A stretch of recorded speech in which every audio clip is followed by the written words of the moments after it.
Hello, and welcome to the latest edition of the Diamond Cooper Show, coming to you live over the airways of YouTube from my hometown of Washington, D.C. Thank you to everybody who has hit that like and subscribe button. To those who haven't and are just joining, please hit that like, that subscribe, support your boy, and I'm going to keep bringing this content. Excuse me. Before I get into the show, I have to start with some breaking news that we got within the last hour and change. The greatest college football coach of all time, Nick Saban, has retired. Damn. I at least thought he was going to come back for one more year. After they took the loss in the college football playoff to Michigan 27-20 in overtime, I'm guessing maybe at 71 years old, he kind of felt like it was the end, man. And, I'm 44 years old. I've been watching sports since I was like 5 or 6 with my mom. My mom was the one who basically got me into sports, got me into keeping stats, knowing players' names, knowing all of the teams, even that weren't my team. And Nick Saban was a part of the NFL as an assistant back when I was a kid, teenager, near adult. And national championship at LSU with Ryan Clark, Marcus Spears, and those boys. I think it was Matt Mock who was their quarterback. 6 national titles with Alabama. As a matter of fact, this is how crazy it is. At Alabama, he didn't have a class of 4-year players that didn't win a championship. Greatness. He was 292 wins, 71 losses, and 1 tie overall in his career. 201 and 29 with Alabama. Like I say, 7 national championships, 6 with Alabama, 11 SEC championships, and 16 straight years of at least 10 wins. I'm going to get into another GOAT conversation later, but when it comes to college football, we just lost the GOAT. Congratulations, Nick Saban, on everything that he's done over his career. I wish him the best. I know he probably wants to chill with the family, the grandkids, and just enjoy life. Everybody's mortality catches up with him after a while. And when you get in your 70s, just like other people in the past, they get a little older and they go ahead and hang it up. Some people didn't wait till they was in their 70s to hang it up. But, hey, Nick Saban was the GOAT. You always knew that his teams had a chance. I'm going to miss seeing them on the sideline, especially with his little rants and cussing dudes out when they don't do the basic things. Once again, the greatest college football coach of all time, Nick Saban, has retired today. Peace and blessings to you. Wish you the best in the rest of your life, and I have enjoyed watching you coach college football and create a dominant program. That's going to be a hell of an act to follow in Alabama. I'm sure he probably has somebody on the staff that's in waiting that'll be ready to take that over for him. But as it stands now, the follow-up to GOAT is going to be tough. And I told y'all Michigan was going to win that game Monday, didn't you? Did y'all go to the window? Did you get some money? I gave it to you. I started the show off with it. I gave it to you Friday. I gave it to you last week. I let you know Michigan was going to do that thing 34-13. They had 353 yards rushing. 2 running backs, Blake Corum and Donovan Edwards, both had over 100, and Baha's. Donovan Edwards had a 46-yard Baha, 41-yard Baha. Touchdowns, for those who don't know what Baha means. Those are the second and third highest runs in college football championship history. Derrick Henry had one for 50, and we know Derrick Henry was a monster when he was at Alabama. Over 200, over 2,000, Heisman, all that. Congratulations to the Michigan Wolverines. And now the clock is ticking on where Jim Harbaugh is going to be, because all signs are pointing to him leaving Michigan. He did what he was supposed to do. He came back to his alma mater, had a couple of rough years. The last 3 years, beat Ohio State 3 times, made it to the college football playoff 3 times. His record is 40-3 in the last 3 years. And then he brought home the Natty. So he really has nothing else to do in college football. And the word is right now that the Los Angeles Chargers are a heavy favorite to acquire Jim Harbaugh as their next head coach.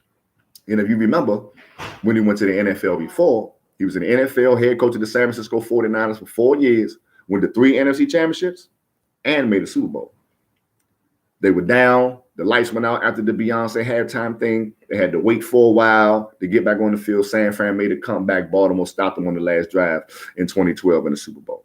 So the Chargers, he has ties to the Bears, but the Bears are saying that they keep him at Eberflus as their head coach. So right now it's looking like Jim Harbaugh is the candidate to take over the LA Chargers next season. And now, after those couple of quick notes, let me get into the first actual segment of the show. For real? I don't know. Still recovering from this congestion. I don't know if y'all are aware of this, but 6-7 weeks ago, the Jacksonville Jaguars were 8-3. They were leading the division by a mile. Everybody probably was pretty high on them, thinking that they would make a run, especially after coming back from 27-0 to the Chargers last year in the playoffs, and then rumbling with Kansas City before Kansas City went on to win the Super Bowl. Everybody kind of thought Jacksonville was on their way. Guess what they did, y'all?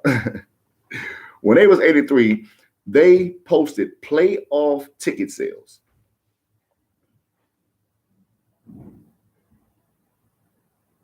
How'd that work out for you? So y'all just automatically, yeah, we 8-3, we're going to playoffs. So the owner decides, all right, man, we're going to go ahead and start posting ticket sales for the playoffs, man, because we're going to have a home playoff game. You finished 1-5 in your last 6, fell to 9-8. Not only did you not make the playoffs, you lost the division. I guess in Jacksonville, they believe in counting chickens. I can't associate that with everybody who lives in Jacksonville, but it appears that the Jacksonville Jaguars organization believes in counting chickens. How about I give you a little bit of advice? Khan, owner of Jacksonville, clinch first next time. Come on, man. It's just like all these delusional fans of certain teams that they know ain't going nowhere and be like, yeah, we're going to Super Bowl this year. You was 8-3. You were looking good. You had a couple of teams that were 5-5, 5-4, 6-5. So y'all had an inside track to get there. But they posted playoff tickets. And now they got to refund that shit because they ain't make it. For real. You can't make this shit up, man. Congratulations to the Houston Texans for actually winning the damn division and actually having some tickets to sell for the playoffs. Come on, Jacksonville. Get your organization together. Get the line together and the scheme and succeed. You got a lot of talent. But that counting chicken shit got you at home right now watching C.J. Stroud and them young Texans with a home playoff game because they took the division out of your mouth. Don't count chickens. Clinch, win, then sell the tickets. And I spoke about Black Monday a couple of days ago, and you know the coaching changes always continue to manifest and take place. Mike Vrabel was fired as the head coach of the Tennessee Titans after 6 years. First 4 years was winning seasons. He won Coach of the Year in 2021. But the last 2 years, they've been multiple games under 500, and they let him go. Reports. I'm not a reporter. I'm just a conveyor of information and entertainment about the reports. They say that he ain't like the new GM that they hired last year. Said he wasn't fitting them. The GM is the one who fired him, by the way. Now, there are 7 openings because out of nowhere, Pete Carroll was, they say, amicably agreed to move him from the head coach to an advisor role with the Seattle Seahawks. So now we have 7 openings. The Seattle Seahawks, Tennessee Titans, I just mentioned, Atlanta Falcons, Carolina Panthers, Las Vegas Raiders, Los Angeles Chargers, Washington Commanders. All those teams need a new coach. Like I say, Jim Harbaugh in line to get that Chargers job. But you got to remember, Vrabel was a linebacker for the New England Patriots. He also used to catch touchdowns too, and he won 3 rings with them.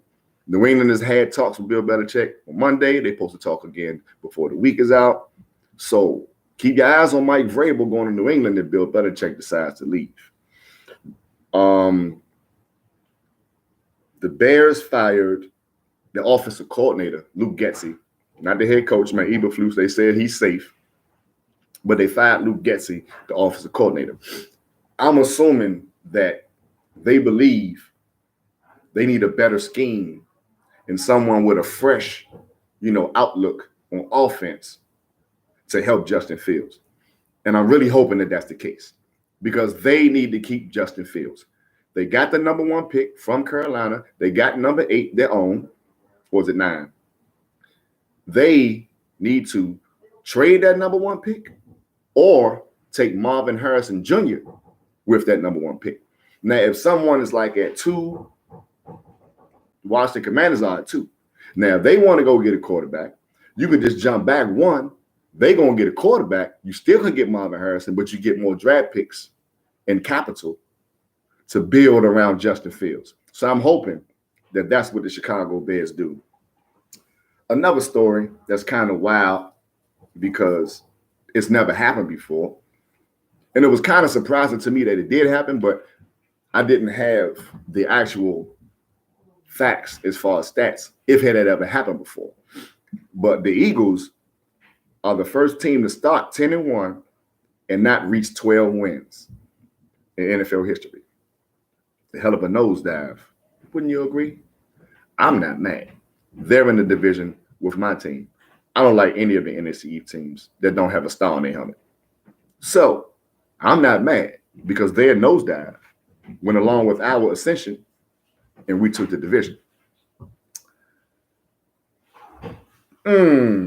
They also have to go to Tampa Bay this week. Jalen Hurts, A.J. Brown, Devontae Smith, they're all banged up. Defense has been nowhere near what it was last year. It's been horrible. Even when they was 10-1, the defense wasn't that good. They were struggling in games. They were playing team. Like, this is what people be pointing out about the Cowboys schedule. They say we play soft teams or teams that were cellar dwellers. Everybody in the same division has the same schedule except for 4 teams. So out of the 17 games, 13 are the same teams. So everybody who want to be critical about teams that, they play some bums and they ain't really beat nobody over 500, everybody in that division with that team play the same teams except for 4. The one division in your conference that you play the whole division, the one division in your conference where you play the other 3 divisions, where you play the team that finished in the same spot as you did, that's where the 3 differences come. And then with the added game, they add a division. They add a division in the AFC, in this example, and each one plays the team that finished in your spot. So there's only 4 different teams. Philly had the number 1 division schedule, so they played the division leaders in those divisions. Dallas had the 2nd place, and they played the team that finished in 2nd place. It's not their fault that they wound up being some shit this year when they was good enough to be in 2nd last year. Also, in the last 6 games, they're giving up 30 points per game. They're at the bottom of the league in basically every defensive category and on third downs. So they can't get anybody off the field. Can't stop anybody, especially the secondary. The secondary has been playing terrible. Horrible. And now they got to go down to Tampa, see Baker Mayfield. They've been balling towards the end of the year. He's trying to resurrect his career. As it stands right now, Philadelphia is a 3-point favorite at Tampa Bay. But I can tell you right now, don't get caught up in Philly was this last year, man. They're going to find a way to put it together. Pay attention to what your eyes see. They are not the same team. They lost both coordinators, offensive and defensive, lost some defensive players. The offensive line isn't as dominant, and they're a little longer in the tooth. Getting a little old for football. Tampa Bay might get them. Mike Evans, Chris Godwin, the young tight end, K. Oden, Rashad White starting to get it together out of the backfield. I'm just letting you know. Philly might be in trouble. Cleveland goes to Houston Saturday. That's the first game. Joe Flacco against CJ Stroud. No major injuries to report. But you have to look at this. Cleveland is actually a 2.5-point favorite. This game here is full of young budding stars, a young budding star filled team in Houston, and Cleveland with some vets, and then grab the old vet Flacco off the couch to come and help them get some of this playoff experience. Now, mind you, Joe Flacco is at the tops in road playoff wins. You gotta remember, he went on the road and went to the AFC Championship a couple of times with Baltimore before he actually made the Super Bowl and won a Super Bowl in 2012 against Jim Harbaugh's 49ers. CJ Stroud's a rookie. Their team is young. Cleveland is a 2.5-point favorite. So they basically believe that they kind of 5.5 points better than them. It's going to be a tough game. I love seeing the youngster come into his own and do his thing. Leave that on, Don. I'm using it while I'm on the show. Thank you. And I'm just hoping that, it will be a nice story to see the rookie get a playoff win in his first year. But he's already done enough. Third all-time in passing yards for a rookie. 21 touchdowns, 5 interceptions. Balling. Like, can't take nothing away from him. Shout out to CJ Stroud, the Houston Texans. Did y'all see the weather report for Kansas City this weekend? Miami and Tyreek Hill. Tyreek Hill get to go back to Kansas City in the playoffs. Now, we know he's used to playing in that. But what about the rest of that Florida team? This ain't that 85, 80, 75 degree weather. It's supposed to be -2.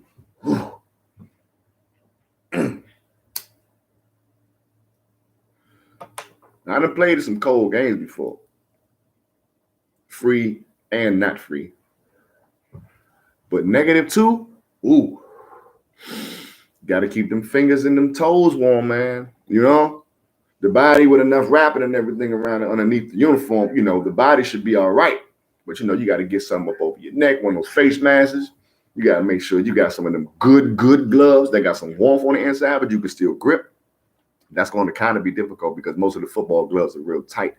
So I don't know how much, mini insulation you can get in there, or, maybe if it's a little bit of fur in it. I'm not sure. But, boy, that cold weather separates the men for the boys. So those brothers that's on the Dolphins team, if they're not used to the cold, they're going to have a problem because Arrowhead Stadium going to be rocking. It's going to be freezing.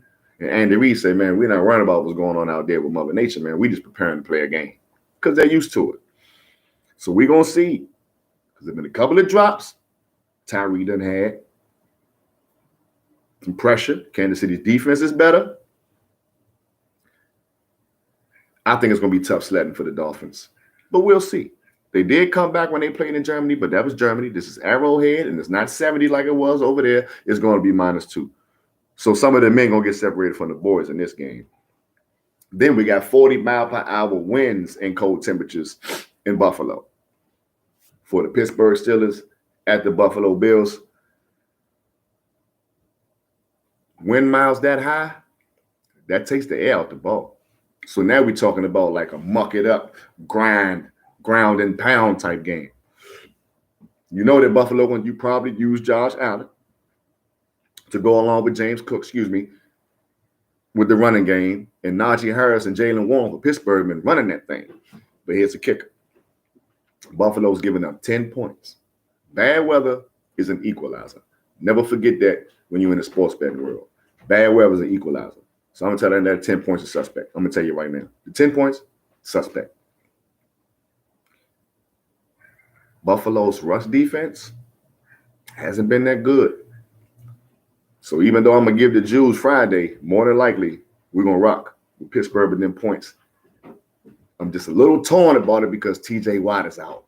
And when you take the best defensive player in the NFL off the field, even though I got a couple of youngsters that TJ Watt was saying he can't wait to see them get loose and do their thing, they're not TJ Watt.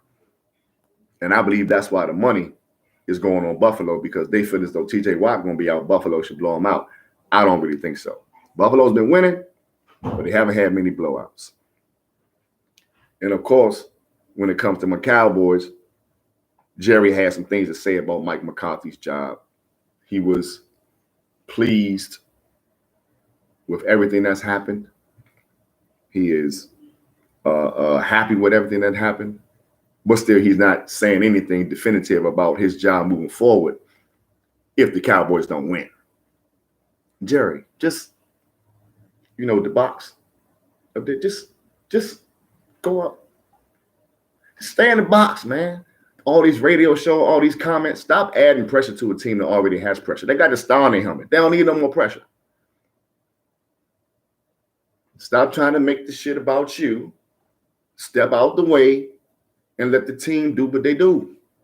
They have podcasts and everything now. Mike and them, they doing what they doing. They putting their words out there. DeMarcus Lawrence, they saying what they, let them speak. Dak Prescott, let them speak. Once they say what they say, let the players' words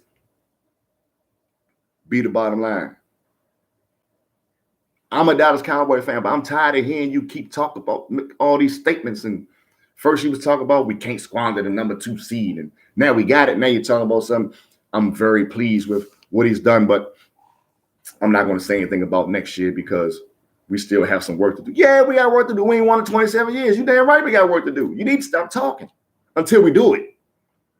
Your mortality is in question now. You at 80. Your mortality is in question. We don't know how much longer you got. I mean, shit, some people 20 don't have long, but just relax. Let the team do what they do. Let the coaches coach. Let the GM pick players. Let them do what they're supposed to do and enjoy the ride. It's potentially 2 playoff games. 7.5-point favorite over Green Bay right now. We should win the game. But just, come on, Jerry. I know he ain't going to stop. I know it. Y'all know it and I know it. He's not going to stop. But come on, Jerry, man. We don't need to keep hearing you not support somebody. Well, basically the coach. Give something you definitive about everything else. Give us a definitive statement about that. I think it's going to be a good game. Jordan Loving them been balling. I'll give you my thoughts on the spread Friday. But as it stands right now, a win is good enough for me. Matthew Stafford Bowl. The Rams are 3-point underdog. Going to Detroit. Matthew Stafford going back where he played 12 years. Jared Goff gets to play against a team that he took to a Super Bowl and lost. Stafford got a ring, so I'm not sure how much revenge is motivates him. I don't really think it's revenge. I think that he just wants to beat his old team. It's a homecoming in the playoffs. Detroit first home playoff game at Ford Field, which is a new stadium. They had playoff games at the Pontiac Silverdome back in the day, but at Ford Field, this is their first home playoff game. I know Detroit wants it bad. They've had an outstanding season. It's the best season Detroit has had since they had Barry Sanders. I know they had Megatron. They made the playoffs a couple of times. But overall, winning the division and how they played, the physicality, the how should I say, Dan Campbell's touch on the team, the aura he's created, the energy he's created. He has them motivated. They're doing what they're supposed to be doing. They're in the playoffs. Matthew Stafford and the Rams have been hot. That's going to be a good one. That's going to be a good one. So I'll have the jewels, the final jewels for you Friday. But right now, we're going to move along to a little bit of NBA. My Lakers won 2 straight. Nothing to write home about. But we weren't looking that good. Last 2 games, we won 2 straight. We beat Toronto last night, 132-131. Anthony Davis had 41, 13 rebounds. LeBron, a mile, 22, 12 assists. We got some contributions from the other players, which is a good thing because that trading block, the trading deadline, is February the 12th. So it looked to me like guys are starting to realize that your contributions and you getting on the court and contributing and helping and being productive is the best thing for you because you can stay and contribute to LeBron and AD getting another ring, or you can get shipped out of town because you're playing like garbage. Right now, the Lakers are 19-19, 500, not above, not below, 500. 10th in the West. I hope this 2-game winning streak begins a streak. Because like I said, them seats getting warm, baby. They're getting warm on them players that know they haven't been performing. Toast to you if you're sipping on something.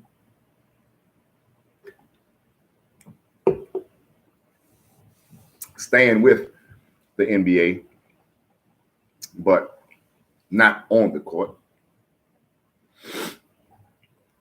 I'm getting sick and tired of all this GOAT talk and GOAT debate. And you motherfuckers ain't saying nothing about Kobe Bryant.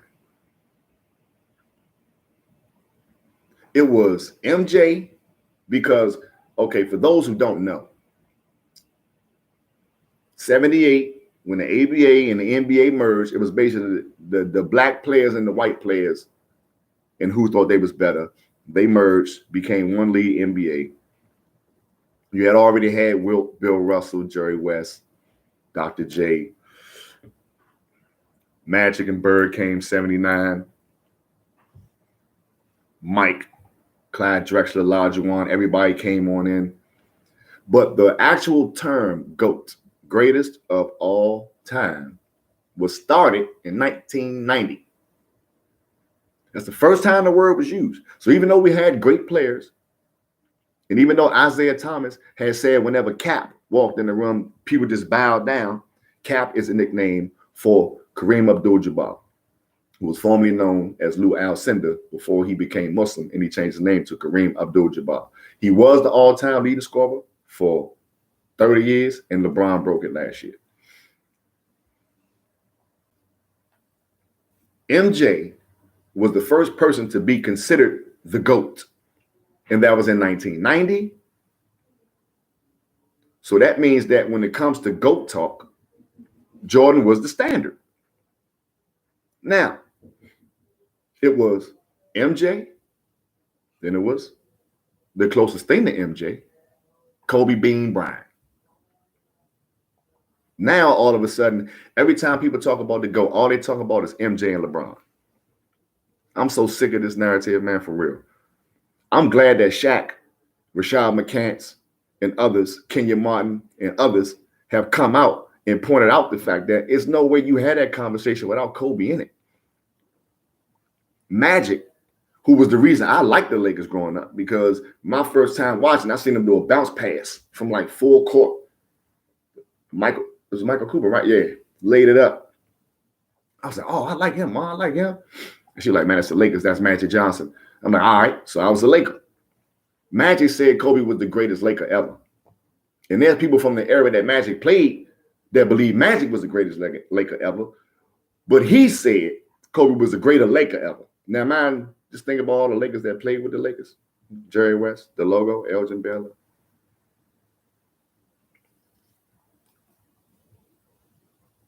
Did y'all see this assassin play? Rest his soul and his daughter G. Did y'all see Kobe Bryant play, man? How is everybody? And the crazy part about it is dudes as former players that actually played now. Kobe didn't fuck with everybody. He wasn't the most friendly type dude. So a lot of people are going to be hating, and they are welcoming the LeBron narrative and welcoming the fact that people dismiss Kobe because they had their own personal thing with Kobe. And then people try to point out his little situation in Colorado, but that doesn't diminish what he did on the court. If you watch this man play on the court, the only person that has any validity in a conversation over him is Jordan. There's been basically one great in every generation, right? So when I was growing up, it was like Magic and Bird, but they was going at it. Then you had Dr. J. You know, a lot of people consider Dr. J to be the great, but it was like a few people that were there. But dominant, you had Kareem Abdul-Jabbar. He had the sky hook, a move you couldn't stop. Before that, you had Wilt, Bill Russell, Oscar Robertson, right? And at different points, Bill won like 11 out of in 13 years. Like, that was crazy. Player coach too for 2 years. Mike, for a long period of time when he was playing, that generation, Everybody knew that was the baddest mofo on the planet. Period. Then T-Mac injuries hurt him because T-Mac was a hell of a talent too. He was a top 10 talent, but he didn't get a chance to really manifest that. And he didn't get out the first round of the playoffs, and that hurt his legacy anyway. But I think he was a Hall of Fame talent, to be honest. But it was Kobe. Kobe was clearly the best player in the NBA for a long time, for a generation. And all that, he had Shaq, so what? Shaq had him too. If that was the case, Shaq would have won with Penny. Penny was another bad motherfucker. Remember Shaq fouled out against Indiana? And Kobe was like, I got you. Don't trip. I got you. And went off on them. And then what he did after Shaq left, he messed up his Achilles, and that kind of messed up his stats and took away from some of his greatness towards the end of his career. But if you watch Kobe Bean Bryant play basketball, there's no way you're having a GOAT debate or conversation without mentioning him. If Jordan was the standard in 1990 when the GOAT term first started in the arenas of the leagues, the next best player, basketball player, is Kobe Bryant. I love LeBron James. He's on my team now. He brought us another ring. He tied us with Boston with 17 rings. I love LeBron James. LeBron James has had the best career. He has been the healthiest. He has played the longest. He broke Kareem's all-time scoring record. And LeBron is really more so known as a passer and making the best IQ basketball play more so than being a scorer. And he still did it. Played 21 years. This is 21st year. He's averaging about 25 right now. In the 21st year, it's ridiculous. Did y'all see the dunk he put on?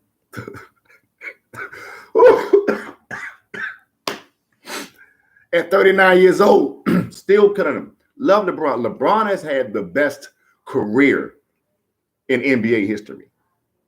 And he probably will get another ring. It's possible if the right pieces fit and we can find a way to take away everybody but Joker against Denver. He can get another ring because Anthony Davis is killing him right now. LeBron has had the best career in NBA history. But anybody who knows basketball, played basketball, watched basketball with an understanding of the game, there wasn't but one player all around, offense, defense, moves, clutch moments, assassin, killer mentality, than Kobe Bryant. And that was Michael Jordan. Mike got 6, Kobe got 5, Bron got 4. Bron did go to 10 though. He did go to 8 straight. So he has done some amazing things that even Mike and Kobe didn't do, even though people believe that if Mike didn't take off, they might have won 7, 8 straight. But it didn't happen. So we only got to go off of what actually did happen, not revisionist history. I'm getting tired of y'all, man. Stop disrespecting the late, great Kobe Bean Bryant, because there's only one player, basketball player, skill, talent, mentality, work. Now, Bron definitely works, and he worked on his body better than anybody ever did. You know what I'm saying? He has the best career, hands down. But when you say best basketball players, Michael Jordan, Kobe Bryant. Period. So stop disrespecting the late, great 8/24, man. Kobe Bryant deserves to be in y'all's conversations on these fucking platforms, man.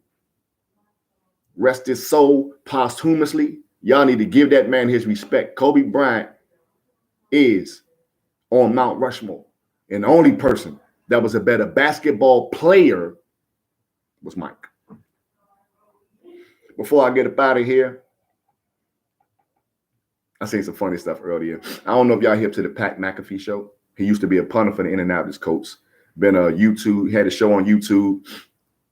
Been a pundit. He on Carter's Game Day. Now he pops up on First Take. And he also has upgraded and evolved his show, and he's on ESPN now. Man, he ain't even tripping. I love Pat McAfee. Y'all got to check him out. And then they started off with football. and I love football. So I like how they start their show. In the Thunderdome in Indiana, he called out a rat at ESPN and the haters. He like, man, look, we gonna say what we say, and I respect it because I'm new to this. So I look at these guys that's been doing this for a while, and I learn from them. And I respect the fact that even though he just joined ESPN, even though he had a couple people come on in and drop F-bombs before he actually transitioned from ESPN to YouTube, where the F-bombs weren't on a problem, somebody in there is trying to sabotage him, and he calling them out. Call out all these rats. Put their ass on the spot. Let it be known, because there's too many people hating on other people, trying to bring them down because they're doing something that you can't. I love haters. I've never been a Pat McAfee. I've never been Stephen A. Smith. I've never been Shannon Sharpe Ocho. But I also have had situations in my life whereas I've been hated on, younger and now, recently, as a matter of fact. Haters are essential, but you don't have any validity to your position. It's all an emotional thing. You and your feelings, and you're upset because someone is successful in an area or an arena that you can't be because you don't have what they have. So instead of learning from them or looking up to them, getting bits of information, doing research and figuring out how you can do something like that, you try to bring them down. And I'm sure when this evolves and I expound, I'm sure it's going to come around. No worries, no concerns. Either you love to hate me or you hate to love me. So it's always love involved. And that's what I would tell Pat McAfee.